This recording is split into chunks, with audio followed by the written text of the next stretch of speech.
Hi, my name is Bisa-Sack, and today I'll be presenting to you on the Bisa-Sack Shoe Company. And myself and Nobi are the CEOs and entrepreneurs of the Bisa-Sack Shoe Company, which is located on Broadway Street in New York, New York. Hi, my name is Nwabi Sanjamba. Your pain is our problem.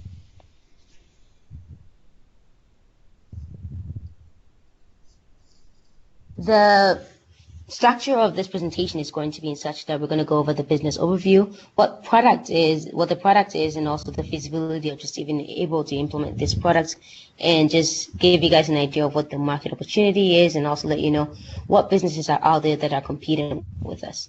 In addition to that, we'll give you a 5-year rundown of how much money we anticipate to make in the first few years, and also just show you more interest about how this is a product you definitely want to invest in. With that being said, we'll also tell you as to the plan for launching the product, introduce you to the team members, and also lay out the plan and the milestones for making sure that this business is successful.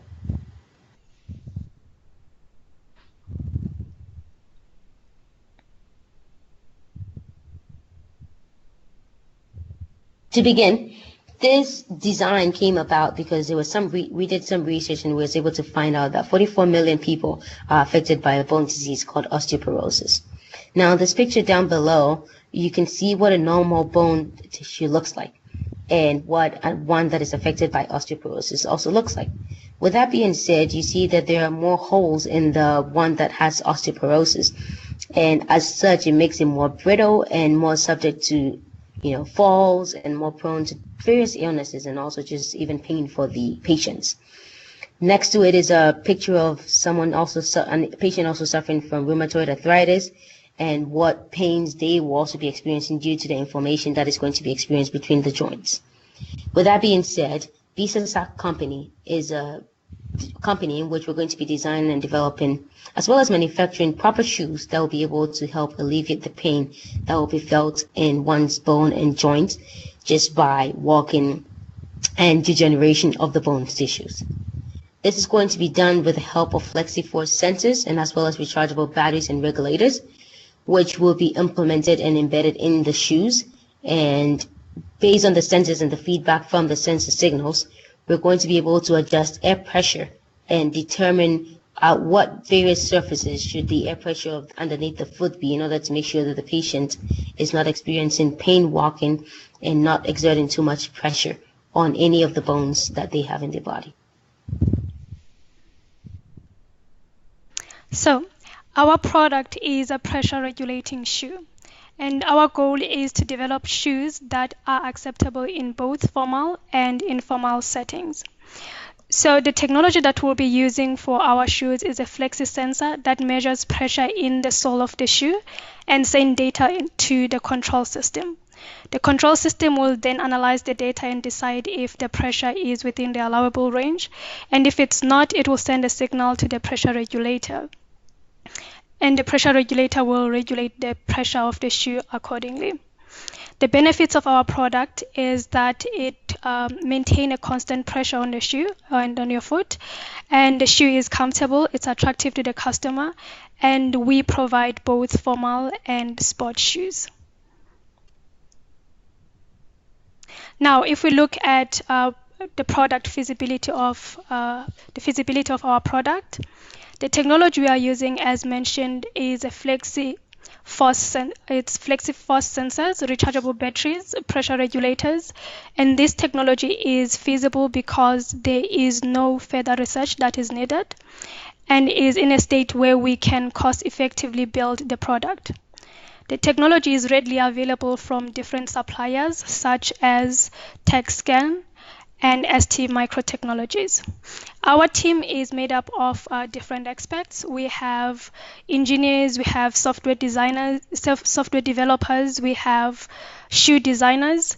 We also have podiatrists that will help fit the shoe once the customer purchases the shoe, as we know that each customer has a unique need when it comes to shoes. Now, to assess the cost feasibility of our product, it will cost us $30 to make and sell the product. And after conducting interviews and online focus groups, and researching the competitors' selling price, we concluded that our shoes for the formal wear, it will cost $80 and the sport wear will cost $45. This gives us a profit of $15 for the sport wear and then $50 for the formal wear. Therefore, our product is cost feasible. Now, if we check market feasibility, market opportunities, our targeted customers, it's mainly customers 40 years and over suffering with osteoporosis. Research shows that there are currently 44 million targeted customers 40 years and over that are suffering from this disease in the United States. The primary strategy that we are using to penetrate the market is the distribution channel to retail outlets, and these are Macy's, JCPenney, and the others. This will be supported by telemarketing, email marketing, online marketing, and others. From these marketing strategies and also using the ATA model, we came up with a penetration rate of 15%. The market volume from this became 6.6 million and the market value became $825 million. This gives us an addressable market of $825 million. The lifetime profit of the product is $429 million and the return on investment is 4.33.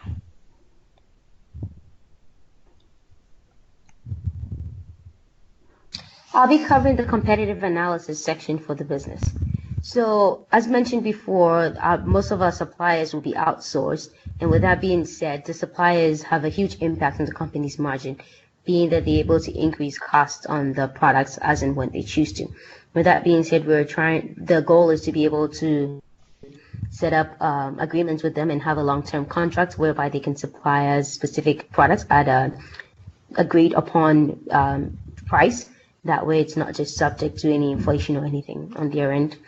Also, another key component is to keep mindful of is products such as the Nike and Reebok and Adidas, which have already been in the industry already for shoes.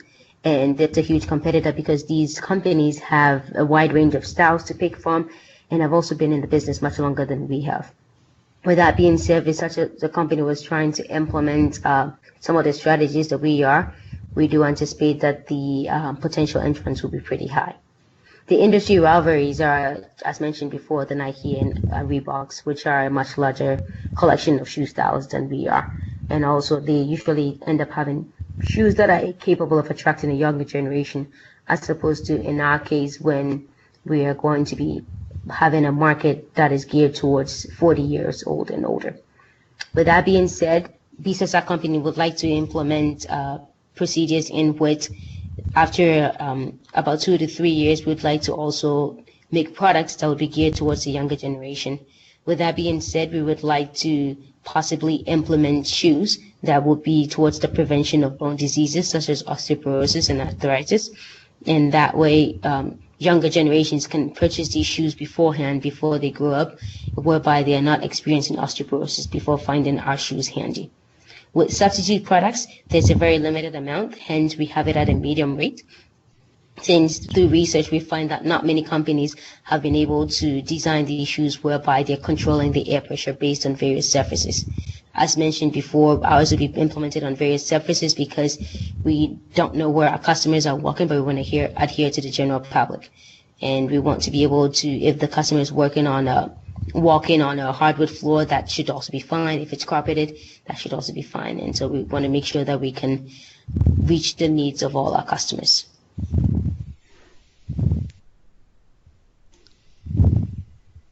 The financial projections were done based on the Abrams module, and with that we have quarterly projections for year 1 and year 5.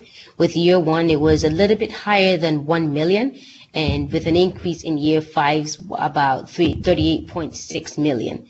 That shows us that even after the first year, even though we might not be making as much, by the time we're in the 5th year of the business, we should be seeing a steady increase in our income.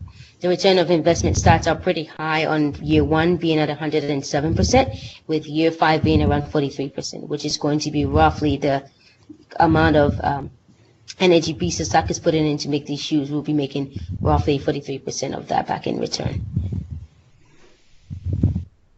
And also, as mentioned, these graphs can be referenced in the Abrams module.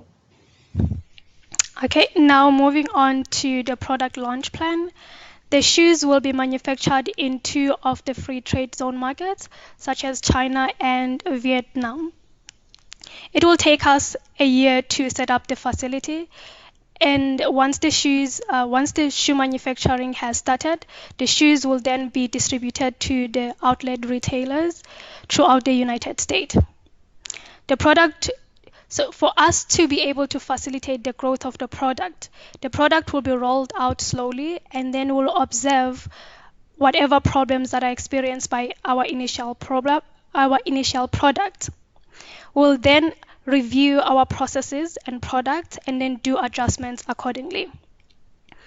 We'll increase our production based on the market volume, and we do understand that our product will first reach the innovators. This is actually helpful for us because the innovators will serve as reference for the early adopters. Once we have penetrated the early adopters, we will then focus on penetrating the beachhead market. What we will do first, we will first focus on the single beachhead market, and then we will do our beta testing. We'll give our product to the influencers of the beachhead market. And then once these have managed to influence the people in the beachhead market for the single beachhead market, we'll then move on to the second beachhead market. As we continue to penetrate the beachhead market, once we are done, we will then focus on the late buyers, late adopters. And then to facilitate for planning promotion, to ensure that we have great promotion for the product, the sales force will be put in different training programs to help them understand the product, its values, and how to best promote it to the customers. We'll also enter into a contractual agreement with the retailers so that they can agree to make a minimum number of sales, and even if they do not make these sales, they'll still have to pay us a minimum amount. Moving on to the management team. Our team is made up of reputable team with diverse background. We have people from Eskom, GE, and Nike, and others. Our CEO is Lindsay Gray, who was a COO for Mercury International Trading. We have myself, COO. I have a background in electrical engineering. I worked for GE and Eskom. I have expertise in electronic system, and software development. And then we have our CTO, which is Gifty Saki. She also has a degree in electrical engineering and has also worked for GE. Her expertise is software development, power system electronics, and design. Then we have our CFO, which is Eric Sprung. Eric Sprung was a CFO for Nike, so he is familiar with this line of business. And then we have marketing lead, which is Charles Dames, who was a marketing lead for Antonetti Shoes Consultants. Now moving on to the development plan and milestone. So we are planning on getting investors in July 2018. And once we get these, we're planning on buying our site and building the manufacturing facilities in July 2018 to July 2019. We'll then start with the manufacturing, and then that should go on for 3 months. And during those 3 months, we'll also be doing alpha testing. And then we'll adjust our product based on the results from alpha testing, and then we'll start packaging. And that should take 2 months. And then we'll start our product launch in September 2019. Thank you guys for your time, and we hope that you guys will invest in us. Thank you. Thank you.